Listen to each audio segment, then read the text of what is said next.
Senhoras e senhores, boa noite. Começa a Câmara Aberta Sindical, o programa que debate o mundo do trabalho. Programa ao vivo, quarta-feira. Habitualmente fazemos aqui o programa ao vivo.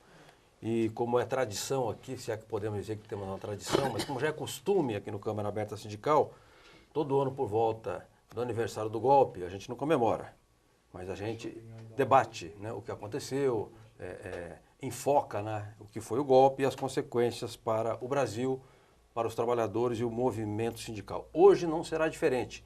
Hoje é 1º de abril, foi o dia oficial do golpe, né, que instaurou uma ditadura de cerca de 21 anos no Brasil. Então nós vamos falar do golpe, as consequências para o movimento sindical especialmente. Com quem que nós vamos tratar? Vamos tratar com o Audálio Dantas, Audálio que é jornalista, escritor, foi parlamentar, presidente do meu sindicato, Sindicato de Jornalistas, aliás, grande presidente, presidente da FENAGE, a Federação Nacional dos Jornalistas, foi sob o governo, a gestão do Audálio, que passou a ter voto direto lá na FENAGE, e o Audálio dispensa apresentações. E tem, talvez, com uma marca mais forte assim da sua atuação sindical e digamos, cidadã, a resistência e a denúncia do assassinato do Vladimir Herzog na ditadura. Então o Audálio vai falar um pouco para a gente sobre isso. E a segunda pessoa convidada é a Carolina Maria Rui, que é coordenadora de projetos do Centro de Memória Sindical. Obrigado, viu, Carol, pela sua vinda. Obrigada a você pelo convite. Obrigado, Audálio, pela sua presença aqui. Obrigado pelo convite. Audálio Dantas, eu era muito moleque quando houve o golpe de 64, eu morava na zona rural. A única lembrança que eu tenho é que na região onde eu vivia, passaram uns aviões muito grandes, que não era hábito passar avião quadrimotor naquela época. Então foi a única coisa que me lembra do golpe de 64, eu não tenho mais nenhuma lembrança assim, que eu era muito criança e vivia na zona rural. Quando aconteceu o golpe, você já era repórter. Sim. E o que você sentiu naquele dia? Você achou que era uma quartelada ou que a coisa ia ser para valer? Qual foi a percepção que você teve do golpe? Bom, havia uma esperança de que fosse uma quartelada apenas e que teria curta duração. No entanto, havia assim uma espécie de premonição nas pessoas de que as coisas poderiam se prolongar como de fato aconteceu. Eu devo dizer que o primeiro impacto foi 2 ou 3 dias depois do golpe, uma edição extra, 2 dias, eu acho, da revista O Cruzeiro, na qual eu trabalhava aqui na sucursal de São Paulo, em que a revista toda saiu engalanada dizendo que o país estava salvo. Todo o trabalho que eu tinha feito, e era um trabalho de dura expectativa, trabalhando o dia inteiro, tentando ouvir pessoas, tentando ouvir a rua, etc. e tal, absolutamente nada. Havia lá a louvação do golpe. Aliás, isso aí, no começo eu me espantei muito com isso, mas depois eu vinha saber, a verificar, melhor dizendo, que essa era a posição de toda a grande imprensa, que não só participou do golpe, como sustentou o golpe durante quase toda a sua permanência. Então, foi isso. Aliás, eu queria contar aqui uma historinha para ilustrar isso. Sim. Aquela expectativa, aquele sentimento de derrota que muitos de nós tínhamos, aconteceu no estacionamento, onde eu deixava o carro, aqui no começo da Rua da Consolação. Eu trabalhava na 7 de abril. Certo. Centro de São Paulo. Isso. E passou do horário, eu cheguei tarde, tinha só um sujeito lá cuidando das coisas, eu já tinha fechado o portão. Mas ele, curiosamente, dizia: aí, doutor, como é que estão as coisas? Eu digo: ih, rapaz, estamos fritos. Ele disse: outra vez? Na verdade, ele usou outra palavra. Sim, né? Sim, claro.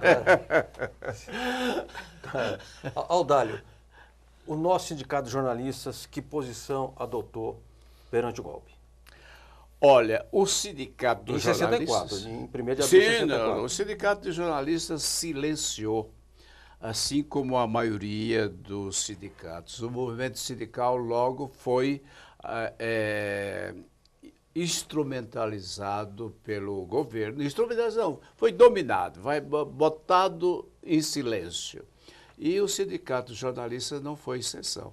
Durante 10 anos, o sindicato ficou passando de uma gestão para outra, e cada um afirmava que sindicato não tinha nada a ver com política, não tinha nada a ver com denúncia de censura, de prisões, etc. e tal. E daí é que houve um movimento de oposição interessante em 74, 75. Movimento de fortalecimento Do sindicato. Não, Nascido de baixo para cima. não, esses é que são bons. Não era o movimento coxinha.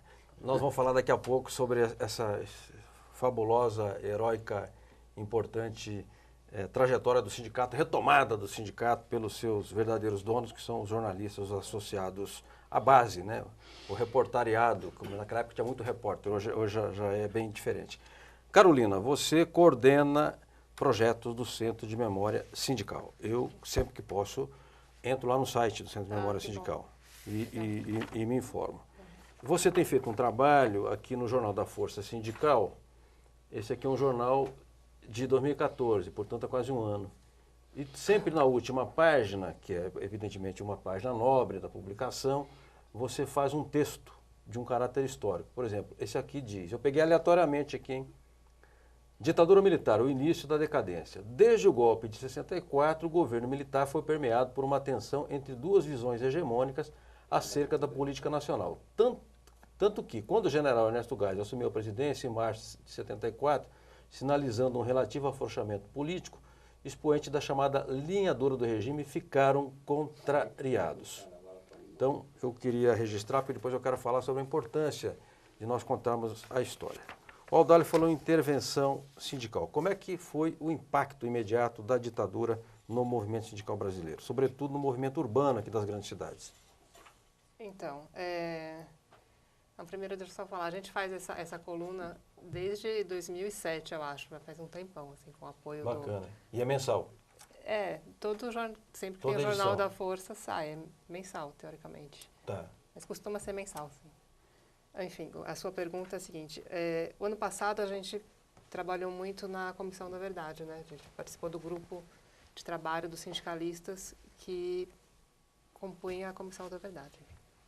Então, a gente estudou bastante, a gente se aprofundou muito nesse tema. O relatório final do nosso grupo afirma que no primeiro momento do golpe houve as intervenções nos sindicatos. Certo. Então, os sindicatos foram atingidos pelo golpe logo a partir do dia 1º de abril de 64, com diversas intervenções, com a cassação de várias diretorias, principalmente dos sindicatos mais combativos, né? Tá. Como os sindicatos metalúrgicos de Osasco, de metalúrgicos de Guarulhos, como você estava falando também, o metalúrgico de São Paulo, o sindicato dos jornalistas. Então, desde o começo, os sindicatos foram, e o movimento sindical foi atingido pelo golpe, pela ditadura militar, né, pela repressão. Agora, a intervenção, ela era um ato do Ministério do Trabalho? Ou a polícia, o delegado da esquina ia lá e falava, aqui só tem comunista, eu vou prender, sai daqui. Como é que era? Ou a criatividade aí era ampla nesse caso? Então, no começo a intervenção foi uma deliberação do governo mesmo, né? Enfim, dos decretos que eles, do primeiro ato institucional, que fez com que fosse caçada todas as pessoas subversivas, que eram consideradas subversivas na época. E aí época. Muitos sindicalistas estavam na lista. Muitos sindicalistas foram caçados, enfim. E depois voltaram, depois de enfim, em 65 muitos sindicalistas já tinham voltado, assim, para os sindicatos. Foi só uma limpa geral. Em 68 mesmo, que eles foram mais reprimidos com mais intensidade, assim, daí foram presos, e por perseguidos. Que 68? Por causa do ato institucional número 5. Foi baixado em dezembro daquele ano. Que foi baixado em dezembro. Aí caiu, aí a ditadura ficou pesada. Aí a ditadura ficou pior, né, como a gente sabe. Em 78 e 79, né, que foi do AI-5 até a anistia. Tá. Agora, no grupo que vocês levantaram perseguições aos trabalhadores e ao sindicalismo dentro da Comissão Nacional da Verdade. Vocês têm um documento disso? O registro disso é acessado? A gente pode ter acesso? Então, todo o relatório da Comissão da Verdade está disponível na internet, né, no site oficial da Comissão da Verdade. O nosso relatório está disponível também. O nosso relatório enfim, eu anotei aqui. Mas o relatório está no site da comissão? Está no site. E no Centro de Memória também tem? Não, a gente tem vários documentos que a gente produziu ao longo de todos os trabalhos da comissão. Né, a gente tem esse documento aqui, que são as reivindicações, que é um documento que a gente imprimiu mais bonitinho, assim. Ah, tá. Posso mostrar aqui, Enéas? Um documento, Recomendações do Grupo de Trabalho, Ditadura e Repressão, é o nome oficial, né? Ditadura e Repressão aos Trabalhadores e Trabalhadoras e ao Movimento Sindical, para a Comissão Nacional da Verdade. Vocês levaram para a comissão e aí se acatou o que vocês propuseram? Ou isso aqui já é o documento final? Não, isso daí faz parte como um anexo do documento final. Tá. Vários grupos fizeram anexos com recomendações. Ah, entendi, né? Entendi. Então, mas ele não é o relatório em si. Entendi. Então, isso está ainda como uma sugestão para o governo acatar. Não foi feito ainda. Perfeito. Mas a gente disponibiliza o link do relatório no site, né? Como a Centrais disponibiliza. A gente não colocou o relatório em si, mas a gente dá todo o acesso para o relatório no site do Centro de Memória. Perfeito. Audálio Dantas, eu quero voltar aqui e falar um pouco de jornalismo, jornalistas, sindicato de jornalistas, porque evidentemente que se criou uma situação esdrúxula, porque os barões da mídia apoiavam o golpe, mas quem sofria os efeitos da ditadura eram os repórteres, os jornalistas lá no seu dia a dia. Como é que era conviver, quer dizer, com esse problema? Você sabia que o teu patrão, em regra, era um sujeito que apoiava a ditadura, alguns até se associaram à ditadura e se enriqueceram nesse período, e o repórter tinha que fazer uma denúncia de violência, de roubalheira, de problema político e ficava de mãos atadas. E como é que era? Você chegou a trabalhar com censor dentro da redação? Não, mas é preciso, e isso é muito importante ser dito, que na maioria dos veículos de comunicação não precisou de censor. E por que não? Porque os donos dos meios faziam a censura. Eles cuidavam disso. Eu por exemplo, na revista Realidade, da editora Abril, nunca ninguém disse que não podia publicar isso ou aquilo. Nem os donos, nem ninguém de fora. Nunca aconteceu comigo. Mas a gente sabia que não podia ultrapassar determinados limites. Escrevia-se nas entrelinhas, o que é uma forma de autocensura. É grave. Ao mesmo tempo, isso permitia que se dissesse alguma coisa que era proibido dizer. Mas era muito frequente que a diretoria mandasse alguém avisar que o assunto X era para ser cuidado. Certo. Então, isso, evidentemente, representou um grave prejuízo para a informação, porque a informação ficou, assim, uma espécie de... Era um crime em potencial, certo, você informar alguma coisa. E você podia ser enquadrado na Lei de Segurança Nacional, não podia? Claro, claro. Nas redações ou no sindicato. No sindicato dos jornalistas, várias vezes, eu fui ameaçado de enquadramento na Lei de Segurança Nacional. E por falar em sindicato, precisa ver que no nosso, dos jornalistas de São Paulo, não houve necessidade de intervenção. Eles fizeram o que nem os donos dos jornais, rádio e televisão, fizeram por conta própria. Se auto-intervieram. E foi isso. Com muita alegria no coração. Pois é. É deprimente. Quer dizer, a imprensa, né, ela essencialmente é libertária, né? É absolutamente fundamental a liberdade de imprensa para o exercício da profissão. O órgão de classe, ele tem que ser, digamos, o sustentáculo desse princípio. Aí vai lá e diz assim, algema eu, doutor. Eu esteja preso. Carol, nessa apuração que vocês fizeram na Comissão Nacional da Verdade, nesse levantamento, não vamos chamar de apuração, O que te chamou a mais atenção? Foi algum fato isolado ou foi um padrão assim, de comportamento do regime e dos próprios sindicalistas? O que te chamou mais atenção? Eu acho que o que chamou a atenção foi o fato de que com a intensidade que os sindicatos foram reprimidos, porque isso não é uma coisa muito divulgada no senso comum, né? O que a gente vê mais são os estudantes, enfim, algumas são Os guerrilheiros? os guerrilheiros que foram mais prejudicados e não é muito disseminado, até por conta dos próprios sindicatos que não tem muito esse hábito de levantar sua história, de divulgar e tal, então a gente não tem muito esse conhecimento de como eles foram prejudicados, né? Vários trabalhadores morreram mesmo, sob tortura. Prisão, tortura, lista negra. Então, tem relatos de mulheres famílias que viram seus maridos sendo torturados, enfim, coisas bem... Isso tem tudo no relatório? Tem no relatório. E vocês têm depoimentos em texto, mas também tem depoimento em vídeo, em áudio? Tem, isso não está disponível. Assim. A gente foi levantado muito material para a Comissão da Verdade. Tá. O que está no relatório não reflete todo o volume de material que foi levantado, porque é muita coisa. Não tem como processar todo isso. Tá. Então, na verdade, a gente acha que é um começo essa Comissão da Verdade, né? Um começo do Estado reconhecer que realmente praticou crimes e tal, mas há muito por fazer ainda, né? Tá. Né? E desses resultados, do que se apurou, isso alguma coisa da base para entrar com ação contra o Estado de indenização por danos, é possível? Então, há base sim para entrar, eu acho que, claro, né, com a pessoa.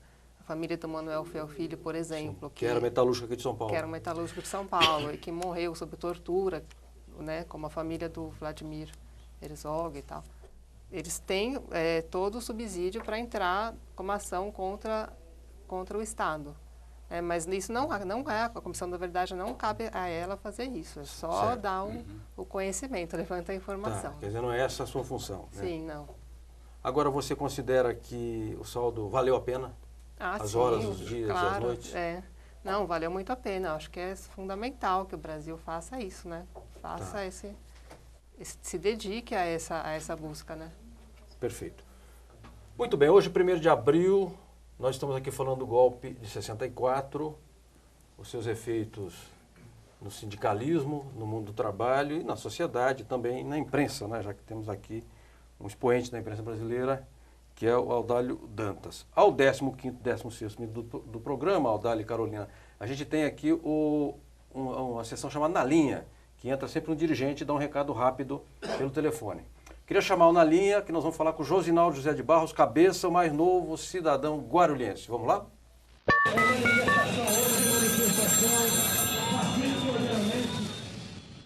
Josinaldo José de Barros, cabeça, vice-presidente dos Metalúrgicos de Guarulhos, ex-presidente do DIEESE, e que foi agraciado, digamos, dia 27, com o título de cidadão guarulhense. Parabéns, mas não é disso que eu quero falar. Eu quero falar contigo sobre o seminário tripartite, Trabalho, Capital e Poder Público, que o sindicato promoverá dia 14, sobre defesa da indústria brasileira e desenvolvimento. Cabeça, o que é esse seminário e quem é que pode participar?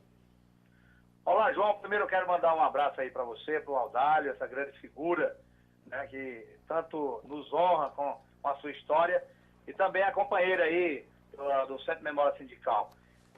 João, dia 14, o Sindicato dos Metalúrgicos está programando um seminário aqui tripartite para poder discutir uma saída para a nossa região aqui e também que sirva de modelo, de exemplo, para que seja desenvolvido em outras regiões do país, que o movimento sindical, não é só o Sindicato dos Metalúrgicos, estamos convidando todas as entidades sindicais representando o trabalhador e também as entidades patronais e o poder público, executivo, legislativo, para que a gente possa discutir e nesse seminário tentar tirar um rumo para a cidade de Guarulhos e as cidades vizinhas aqui, para ver se as empresas conseguem manter o nível de emprego, pelo menos no primeiro semestre, para ver se passa essa turbulência, e também tirar um documento para mandar para o governo do Estado, para mandar para a presidente Dilma e para ver, a sociedade tem que ouvir as outras entidades para ver se juntos a gente consegue fazer alguma coisa, João. Perfeito. Ô, Cabeça, dia 14, cai numa terça-feira, às 9 horas, o sindicato fica no Harry Simonsen 202 Centro. Eu sou um estudante, eu sou um aposentado, eu sou um sindicalista, eu sou um dono de uma fabriqueta, sou um diretor de um RH de uma grande empresa. Eu posso chegar lá e participar ou tenho que fazer inscrição? Não, pode participar, o convite é aberto. A gente manda o convite para as entidades, mas também está sendo divulgado no site do sindicato. Qualquer cidadão pode participar livremente, fazer a inscrição só na hora, apenas com a lista de presença, e pode usar da palavra, levantar a mão, fazer a inscrição para falar. Então é uma coisa livre e democrática, porque a gente tem que envolver toda a sociedade, João. Perfeito. Cabeça, eu quero agradecer muitíssimo a sua participação e já fazer o convite aqui para que você venha ao Câmara Aberta Sindical para nós falarmos de alguns assuntos. Da entrega do título para um metalúrgico, que não é usual, título de cidadão, sobre a manifestação que aconteceu dia 30 contra as medidas provisórias e depois do dia 7 sobre a ação em Brasília contra a terceirização. Está feito o convite, tudo bem para você? Tudo bem, João. A hora que você me convidar, estarei presente. Para mim sempre é um orgulho, uma honra participar do seu programa, que é o único que realmente dá vez e voz a nós, trabalhadores, operários, sindicalistas. Obrigado, Cabeça. Um forte abraço a você, a toda a diretoria e a todos os metalúrgicos de Guarulhos e região. Audálio Dantas. Obrigado, um abraço a todos. Abraço. Audálio Dantas, voltamos aqui com o Câmara Aberta Sindical ao vivo, com os atropelos naturais de todo o programa ao vivo. O Audálio, ele contou que o sindicato, a diretoria do sindicato, praticamente, digamos assim, endossou, né, a ditadura. E depois foi feito um movimento de fortalecimento do sindicato e o Audálio presidiu, né, a diretoria foi, digamos, o líder daquele grupo, um dos líderes do grupo, e acabou presidindo a entidade. Audálio, o que foi? Foi um movimento de fortalecimento do sindicato? Era uma coisa suprapartidária? Era da categoria? Era de baixo para cima? Como é que surgiu esse movimento e como é que vocês conseguiram ganhar a direção do Sindicato dos Jornalistas? Bom, eu preciso dizer que foi esse movimento, o movimento de fortalecimento do sindicato, foi talvez o primeiro de oposição sindical que foi vitorioso, porque havia vários outros. Esse foi vitorioso em 1975. E a importância dele foi exatamente essa de ter nascido de baixo para cima. Foi uma espécie, os jornalistas, por características, pela própria profissão, tipicamente classe média, intelectualizada, não liga muito para sindicato, certo, né? Mas naquele momento havia uma ânsia muito grande, uma espécie de gota d'água que levou as pessoas nas redações a de alguma forma reagir. E aí o sindicato foi o canal para isso. De repente, nós tínhamos um movimento que não podia ser segurado, apesar de várias tentativas do DOPS, várias tentativas da Delegacia do Trabalho de vetar nomes e chamar para entrevistas, entre aspas, etc. Mas esse movimento foi vitorioso. E eu fui escolhido por este movimento nascido da base para ser o candidato à presidência. Não era não passava pela minha cabeça. Mas quando eu aceitei, eu fui certo do que eu ia, além de assumir uma direção sindical, ia assumir uma função política. Entendi. Assim como a maioria dos companheiros que faziam parte dessa diretoria. Audálio, cite para a gente 5 ou 6 nomes que compõem a diretoria com você. Eram nomes importantes. Nós tínhamos o Gastão Tomás de Almeida, que era uma figura de organização formidável, José Aparecido, o Wilson Gomes, o Fernando Pacheco Jordão, e vários outros companheiros que não tinham, além da ideia de retomar a direção sindical, tinha a ideia de lutar contra a censura. Esse era o nosso objetivo. Carol, posso fazer uma sugestão aqui? Claro. Num desses jornais da Força Sindical, numa dessas publicações, Né, Audálio? Você já contou essa história do Sindicato de Jornalistas? Não, ainda. Então, É uma boa Tá história. dada a pauta aqui, hein? tá bom. Eu não querendo ser editor. Pô, esse camarada fica sempre se metendo na área dos outros. É natural, né? Eu fico Não, empolgado uma com o ótima assunto. pauta, tá Puta de um tema, né? Só para Sim, vocês terem uma ideia, um mês depois da posse da diretoria em maio de 75, nós já fomos chamar, a diretoria já foi chamada ao DOPS, porque propunha um encontro de intersindical, era proibido, Era proibido, o intersindical não podia ter. Propõe intersindical para discutir a política salarial do governo, que impunha Arroxo. impunha uma data base única no ano com base na inflação. Ninguém fora disso, ninguém podia falar nem salário. E aí já fomos chamados, foi proibida essa tentativa de se fazer um movimento intersindical. Eu não sabia. É. Carolina Maria Rui, coordenadora de projetos do Centro de Memória Sindical. Quando se fala em ditadura, em regime de força, a gente sempre pensa na violência, na repressão, no cerceamento da liberdade. Mas no caso do regime militar, se eu tiver errado, da ditadura, né, civil-militar, Chico Bezerra sempre falou, não fala desse militar, porque teve civil no meio, é verdade. Me parece que a política de arroxo virou uma espécie de política oficial do Estado. É. Vocês têm essa constatação também? E por meio de quê? Então, a gente tem isso, isso foi colocado também no relatório. É uma das piores coisas que para os trabalhadores foi essa política de arroxo salarial mesmo. Do desemprego e tal, enfim, da austeridade fiscal e o arroxo salarial. Foi por isso justamente teve a greve as greves, né? A greve de Contagem, né? Na Belco Mineira em 68, a greve de Osasco de 68 também. Foram por conta do arroxo salarial, né? Por conta do salário mesmo. Né? E as greves de 78 também começaram por causa disso, né? E depois teve a greve geral, né, de 80 e... De 83. 83. Por causa do decreto, né? Dos decretos-lei, 2045, 2064. Então, o arroxo salarial era decretado pelo fardado no poder. Ora, vejam só, quer dizer, não havia a menor possibilidade de você negociar, mesmo com a economia crescendo, porque o Brasil abriu as fronteiras para um ciclo de expansão capitalista, né? Muitas multinacionais se instalando, o país se urbanizando, muita construção civil, obras de infraestrutura, né? E ainda assim, as empresas ganhando muito dinheiro e os trabalhadores não podiam. Havia o arroxo oficial. Eu acho que o valor do salário mínimo que foi humilhado, aviltado durante a ditadura, expressa talvez mais... Não foi só na ditadura, no governo de Fernando Henrique era $60, 60 ou $70, não é isso? Exato. Não foi aviltado só na ditadura, não. Pois é. Acabou, aliás, acabou com a lei. 90 ficou totalmente... O governo do glorioso sociólogo acabou com a lei de reposição da inflação. Mas só uma coisa, é importante falar que essa greve de 83 foi uma greve vitoriosa, né? Que conseguiu derrubar o decreto 2045. Então, foi uma greve geral de um dia, né? Em julho de São 83. Paulo parou. São Paulo e o ABC... Mas que eles conseguiram pressionar para que não tivesse esse decreto.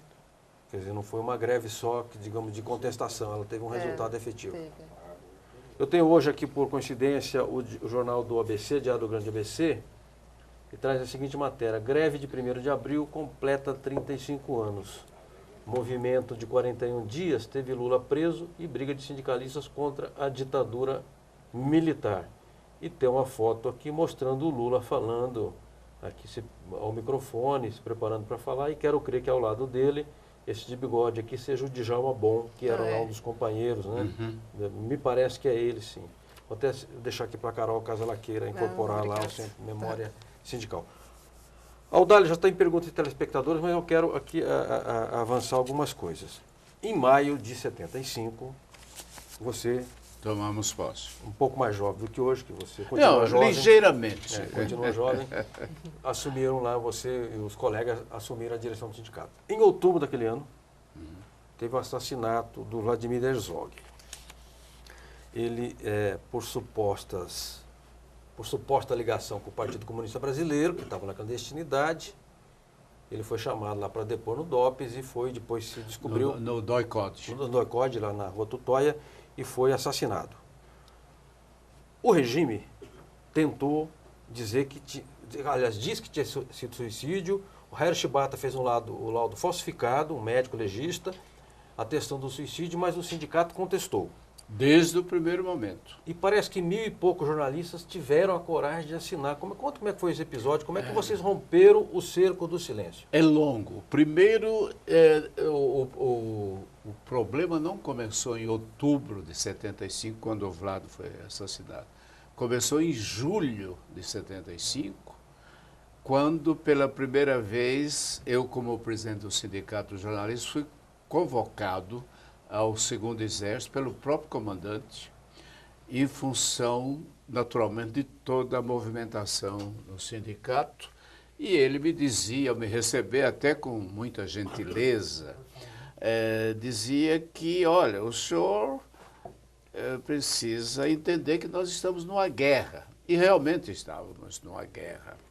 E essa guerra, ela começou em julho com as prisões, os sequestros de pessoas de várias categorias, trabalhadores de várias categorias e pessoas de várias áreas, né, principalmente na universidade, por aí.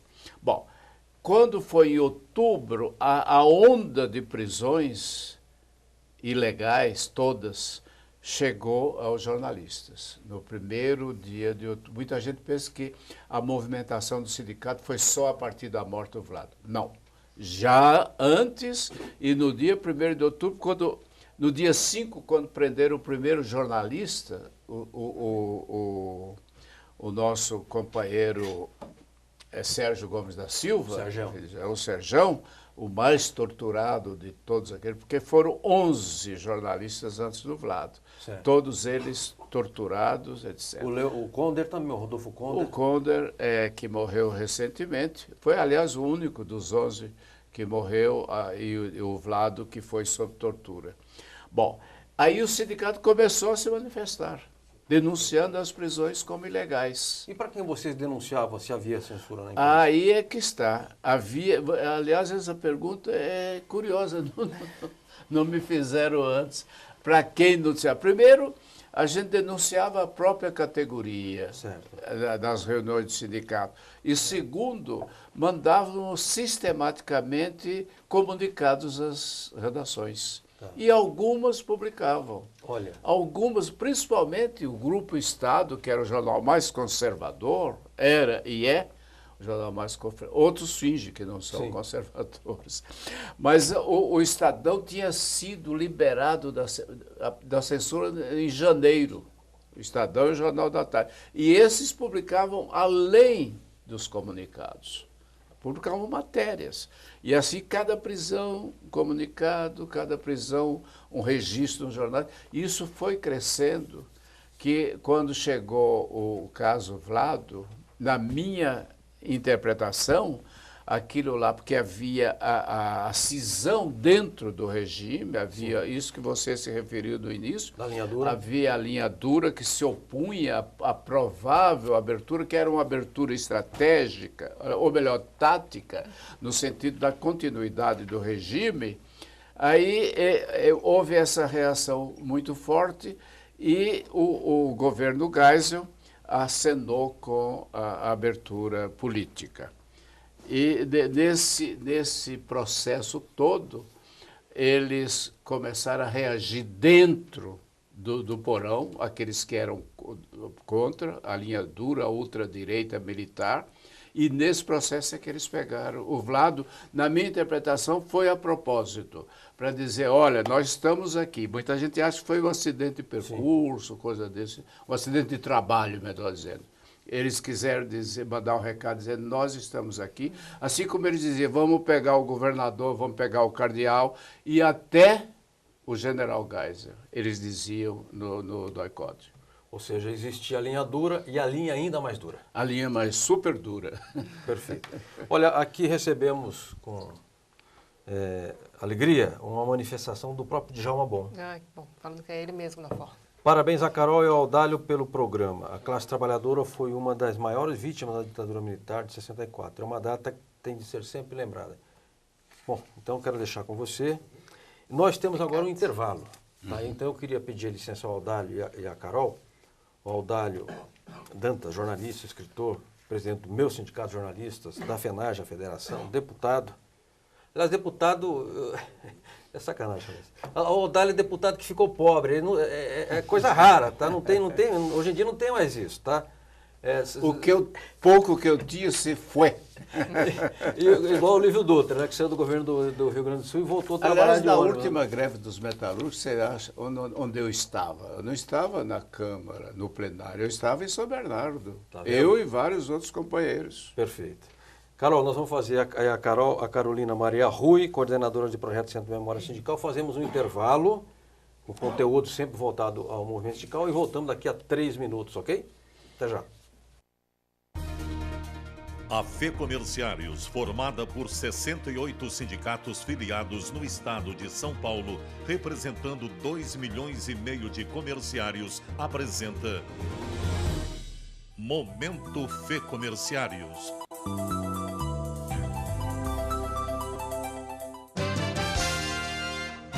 A Coordenadoria da Mulher da CNTC, Confederação Nacional dos Trabalhadores do Comércio, realizou na quinta-feira, dia 26 de março, em sua sede em Brasília, a sua primeira reunião do ano, onde as representantes do órgão definiram as principais ações de 2015. Márcia Caldas, presidente dos Sincomerciários de São José do Rio Preto, representou a FEComerciários na reunião. Os Sincomerciários de Marília, em parceria com a FEComerciários, realizou na manhã do dia 27 de março o segundo Café Sensorial de 2015, que tem o objetivo de sensibilizar empresários e a comunidade em geral sobre a importância da inclusão de pessoas com deficiência no mercado de trabalho. No período da tarde, foi realizada a reunião mensal da diretoria da FEComerciários. À noite, ainda em Marília, o presidente Mota da FEComerciários, da Cooperativa Habitacional da entidade e da UGT São Paulo, sempre acompanhado pelo presidente dos Sincomerciários, Mário Herrera, participou da cerimônia da entrega das chaves de mais um conjunto habitacional dos comerciários, realizando o sonho da casa própria a 238 famílias. Prestigiaram a cerimônia Antônio Carlos Nasraui, presidente da Indurbe, que representou o prefeito Vinícius Camarinha, Valéria Viana, secretária de Planejamento Urbano, Pedro Pavão, presidente do Sindicato Patronal, Márcio Kiyoshi Haraki, gerente-geral da Caixa Econômica Federal, que financia as moradias, e Marilu de Miranda Batistetti, gerente de atendimento da Caixa Econômica Federal, além de vários líderes sindicais comerciários do Estado. Na ocasião, Mota foi surpreendido ao ser contemplado com a outorga de 2 títulos, visitante ilustre, quando visitou a Câmara Municipal, e na solenidade, onde recebeu a honraria de hóspede oficial do município.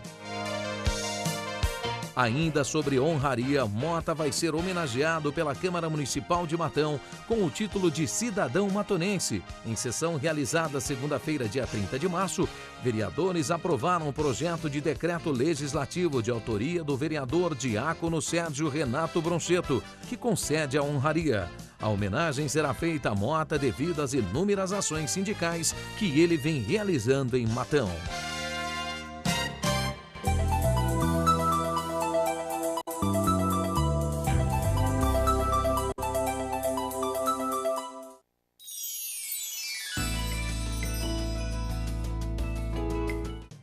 Rumo ao seu 3º Congresso Ordinário, a União Geral dos Trabalhadores, UGT, iniciou na manhã desta segunda-feira, dia 23 de março, a 22ª reunião plenária da Executiva Nacional, que tem como objetivo debater e traçar os rumos que a central sindical precisa ter em relação à atual conjuntura política brasileira. O encontro em São Paulo contou com a presença do ministro do Trabalho e Emprego, Manuel Dias, do presidente nacional da Central, Ricardo Patá, do presidente da UGT São Paulo e da FEComerciários, Luiz Carlos Mota, e de presidentes UGTistas de todos os estados.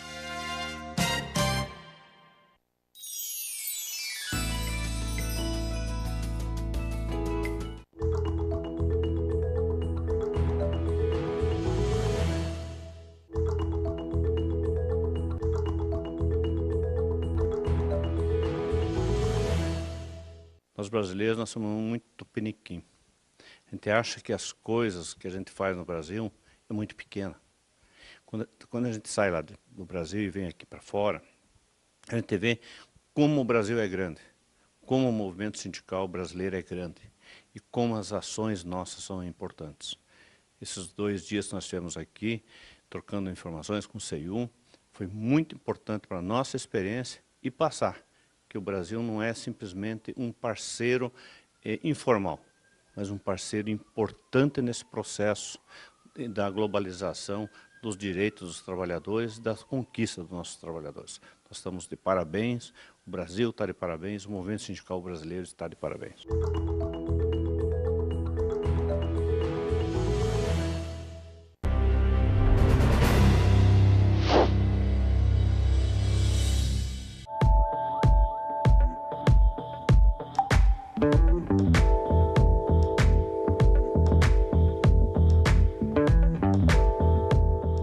Estamos aqui unidos com a diretoria do Simpefesp, com a nova central e com a UGT, no sentido de reivindicar um piso, um vale transporte, um vale refeição, a cesta básica, um aumento real para os funcionários. Tivemos mais de 6 reuniões com o sindicato patronal e nada foi acordado. O sindicato patronal, que aumentou as mensalidades das academias de 10% a 20%, nem sequer quer dar aumento real no salário dos funcionários. E ainda veio com a proposta indecente de congelar a cesta básica, congelar o vale-refeição e congelar o piso da categoria. O trabalhador de academia não pode ter esse tipo de tratamento. O profissional de educação física, os demais trabalhadores, têm que receber um salário digno, tem que receber cesta básica, vale-refeição, tem que ter um piso para levar para a sua família, para ter o sustento da sua família. Não é justo. Enquanto as academias compram materiais importados, constroem melhores seus patrimônios, investem nos seus patrimônios, dão esse tipo de tratamento para os funcionários. Isso é humilhação, isso é vexatório, não pode acontecer.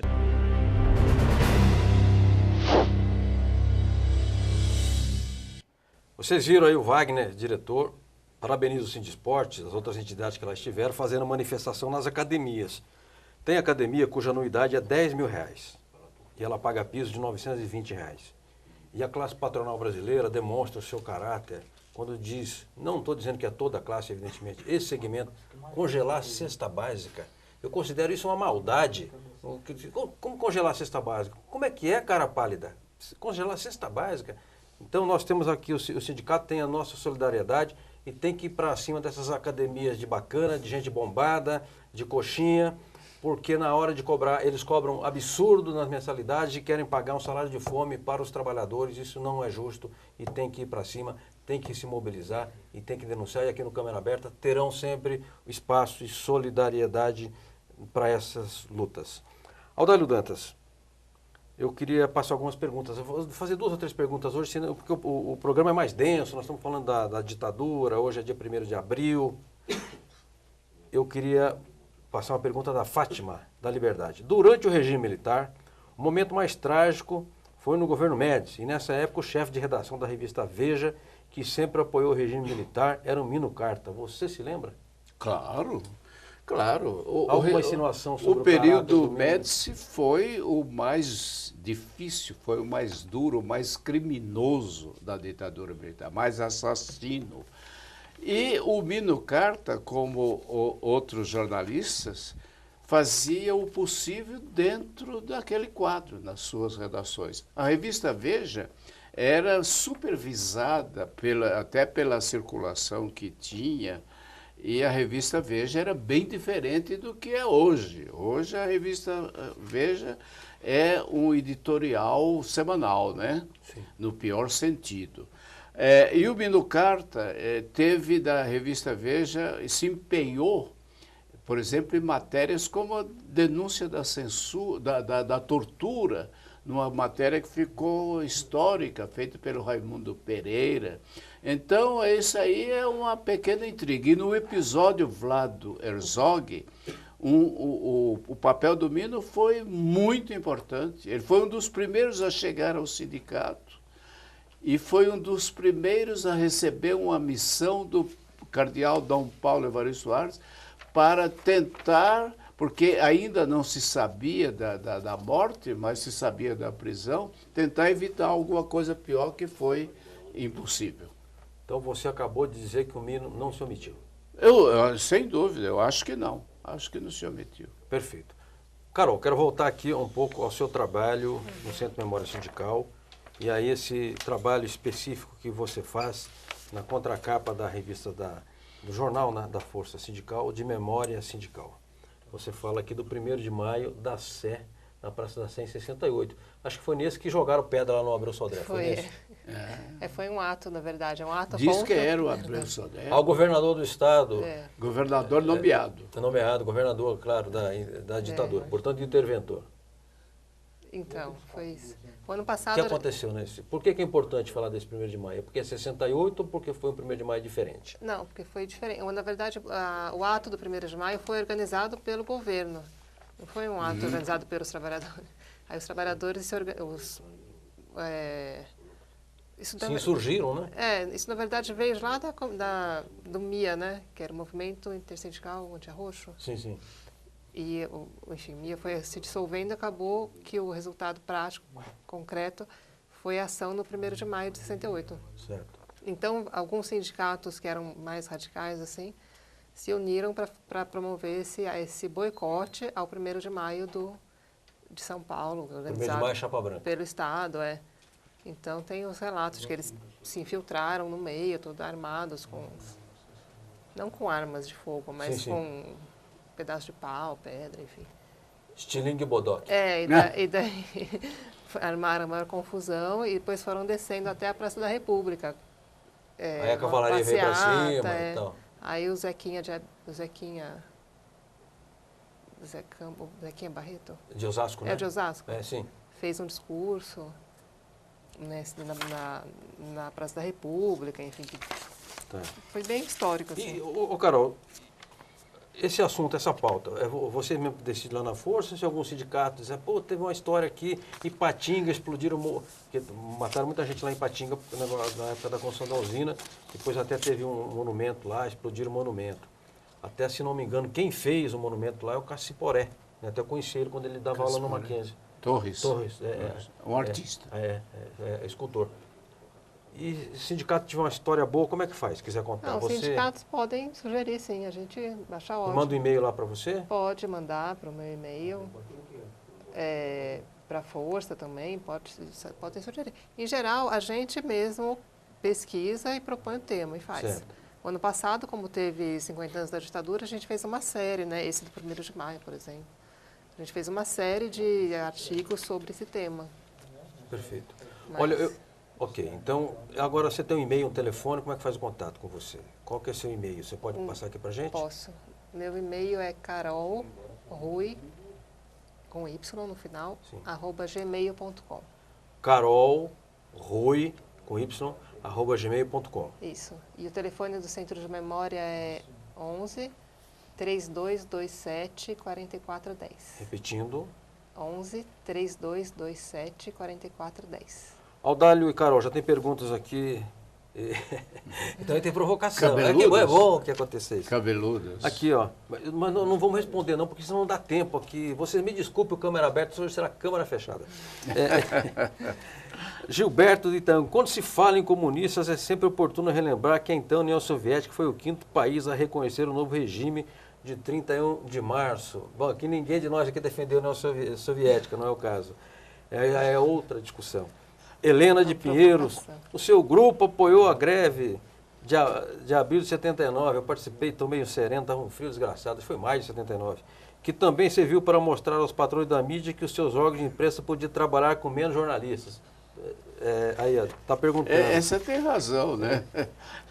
Realmente, eu acho que greve, que é a grande arma dos trabalhadores, deve ser uma coisa muito bem organizada e muito baseada, ter muita base para que não leve a desastres. Né? Que foi o desastre. O desastre. Eu trabalhava na metalúrgica, eu não tinha tempo de ir na Assembleia, né? Eu acabei indo na Assembleia da Consolação. O meu grupo, nós fazíamos estagiário da Folha, nós votamos contra a greve, porque eu, embora fosse do Conselho de Representantes de Redação, nós votamos contra porque a gente sabia que não tinha organização, que a gente ia tomar uma entubada na greve, na nossa percepção. Mas uma vez decretada a greve, nós fomos fazer piquete. Claro, Eu foi fiz- o que o Emir Nogueira, que veio a ser presidente do sindicato, depois fez. Ele se manifestou contra a greve, mas foi foi pro fazer piquete. greve. E era chefe. E muitos esquerdistas aí furaram a greve, tá? Valentões furaram a greve. Nós fizemos piquete no Estadão, na Folha e no Diário do ABC também. Eu fui lá na Rua Catequese fazer piquete e ajudamos, confessar uma terrorista aqui, ajudamos a parar um caminhão na Consolação, paramos o caminhão e nós jogamos todos os jornais no chão. Tiramos os jornais lá, jogamos tudo no chão, acabou, o caminhão voltou vazio lá para a redação. Mas a greve foi muito mal feita, desorganizada. Era uma greve pela greve. Oba-oba, Achava bonito fazer greve. A moda, né? Certo. Assim como muita gente hoje acha bonito ir para a rua protestar contra qualquer coisa, né? Exato. O Jaime do Jardim Bonfilholi, que participa de todos os programas, diz assim: Franzinho, cada vez que o programa aborda um tema mais delicado, sempre há uma imensa dificuldade de você ler a pergunta dos telespectadores e nós só ficamos sabendo a sua opinião e dos entrevistados. É porque ele perguntou do Luiz Carlos Prestes. Aqui começou o Luiz Carlos Prestes nos últimos meses do governo Jango, que papel jogou. Você me desculpa, Jaime, a minha franqueza, mas eu acho que está um pouco desfocado. É um fato lateral. Nós estamos falando mais do aspecto central. Eu quero crer que os comunistas também eram cheios de bravata e que na hora da porradaria não seguraram a pancada. Então tinha muito uma avaliação de oba-oba, etc.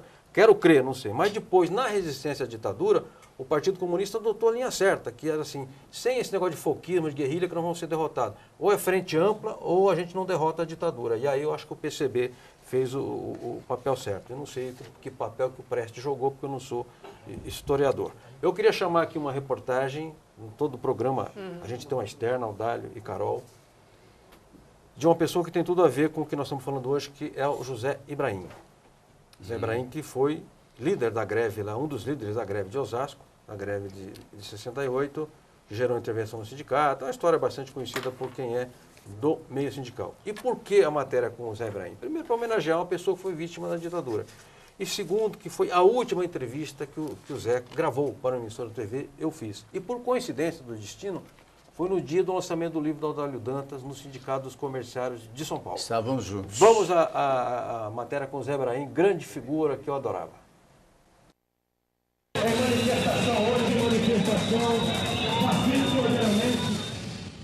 O paulistano José Ibrahim foi um dos mais importantes líderes sindicais do país, responsável por organizar as primeiras greves durante o regime militar em 1968. Ibrahim participou da fundação do Partido dos Trabalhadores, da CUT e da Força Sindical. Nos últimos anos de vida, estava vinculado à UGT, a União Geral dos Trabalhadores, e ao PSD, Partido Social Democrático. Ibrahim morreu no dia 2 de maio de 2013. O Câmara Aberta Sindical foi o último programa de TV a entrevistá-lo. A primeira vez, dia 6 de março de 2013, ao vivo, quando ele veio ao programa. Um setor da mídia que não gosta do movimento sindical, que é muito crítico, que fala mal e que não dá muito espaço, né? Existem alguns até que falam, não, sindicalismo aqui não entra, né? Eu conheço alguns. Agora tem outros que não têm esse preconceito. O problema é a gente criar fatos, né? Criar fatos, quer dizer, mobilização, criar coisas contundentes, que sensibiliza a sociedade e tal. Eu acho assim a gente consegue espaço. A gente comunica muito mal. Nós temos um mal estrutural da própria estrutura sindical, que os sindicatos agem de fora para dentro dos locais de trabalho, certo? Então é necessário trabalhar essa questão da comunicação melhor para que a nossa fala, a nossa mensagem, as nossas propostas e tal, penetrem nos locais de trabalho. Tem várias formas de fazer isso. Eu acho que nós estamos fazendo mal. Perfeito. A outra, dia 4 de abril do mesmo ano, durante o lançamento do livro As Duas Mortes de Vlado, do jornalista e escritor Audálio Dantas. Essa nossa Comissão da Verdade está trabalhando muito bem, na minha opinião. Começou bem, né? E está procurando os setores organizados que resistiram e que sofreram com a repressão. né? Então hoje é o movimento sindical que está tendo esse espaço, então isso é importante. Agora, eu acho que o papel dos sindicatos em educar essa juventude, em passar essas experiências para a juventude, é mais fundamental ainda, né? Falta educação, falta formação sindical. E eu acho que o próximo passo é se fazer isso. Muitos sindicatos já o estão fazendo, né? E eu acho que o conjunto deve fazer também, entendeu? Por quê? Porque o resultado do trabalho da Comissão da Verdade tem que ser amplamente divulgado por todos os setores da sociedade civil organizada. E eu acho que o movimento sindical tem um papel importante aí. Hoje, 51 anos da implantação do regime militar, nossa homenagem a esse representante dos trabalhadores que dedicou a vida a combater a ditadura e as injustiças sociais.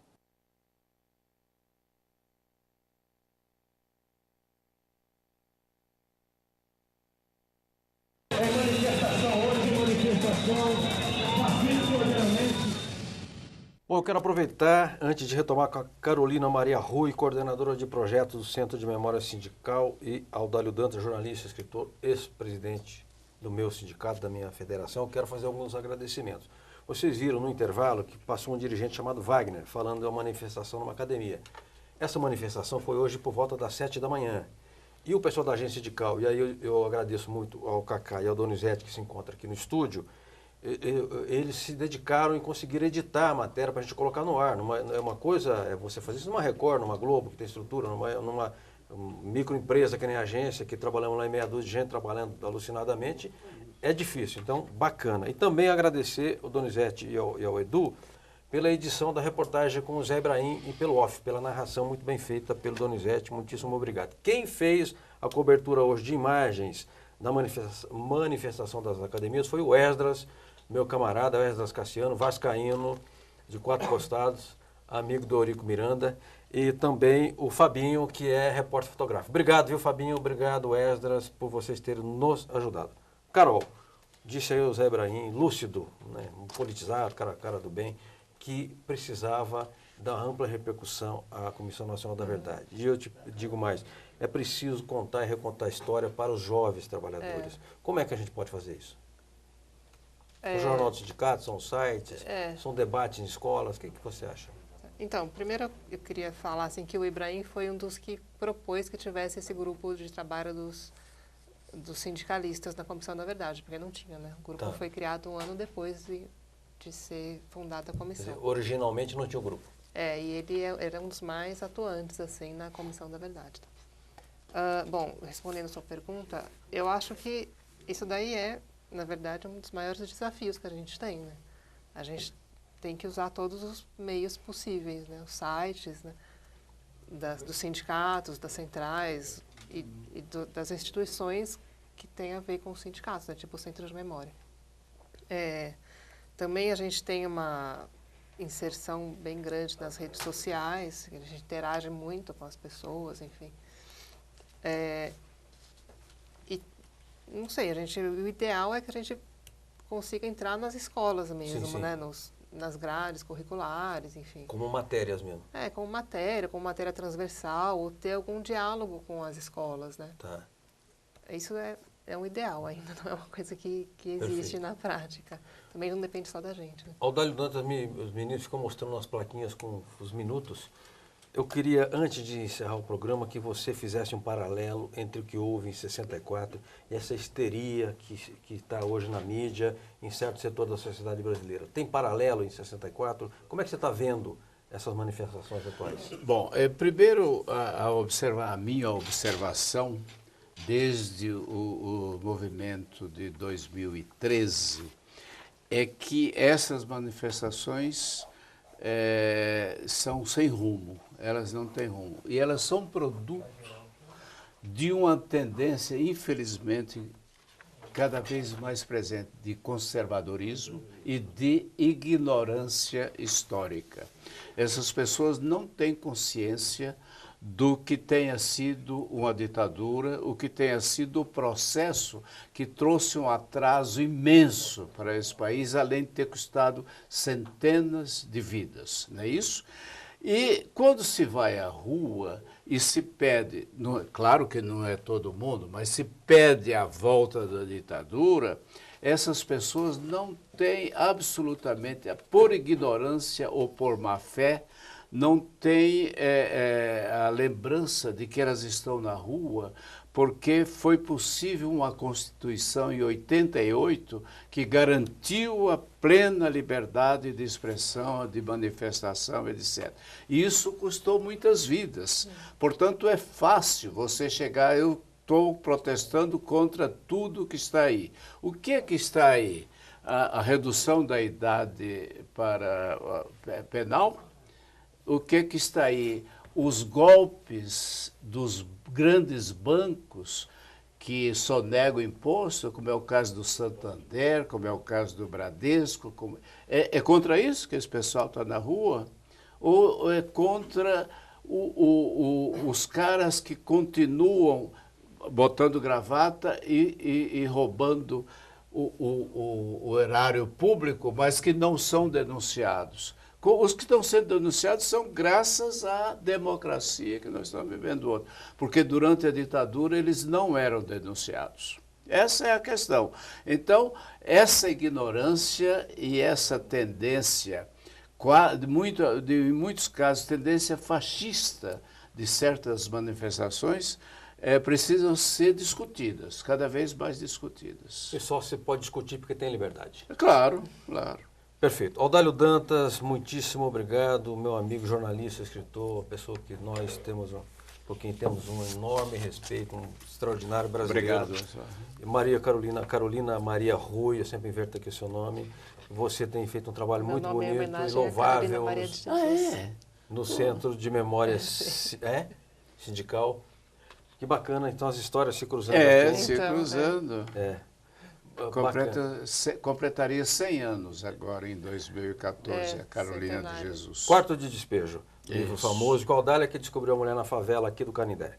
É isso? É isso, então, é isso. Então eu quero agradecer a todos e a todas que nos acompanharam e dizer o seguinte: quem recebe um boletim da agência sindical chamado Repórter Sindical, ou quem entrou no nosso site hoje, da agência sindical, viu lá uma manifestação da família do presidente João Goulart, de repúdio a ataques que estão sendo desferidos nos últimos dias contra a memória do presidente Jango e contra a ideia do memorial lá em Brasília.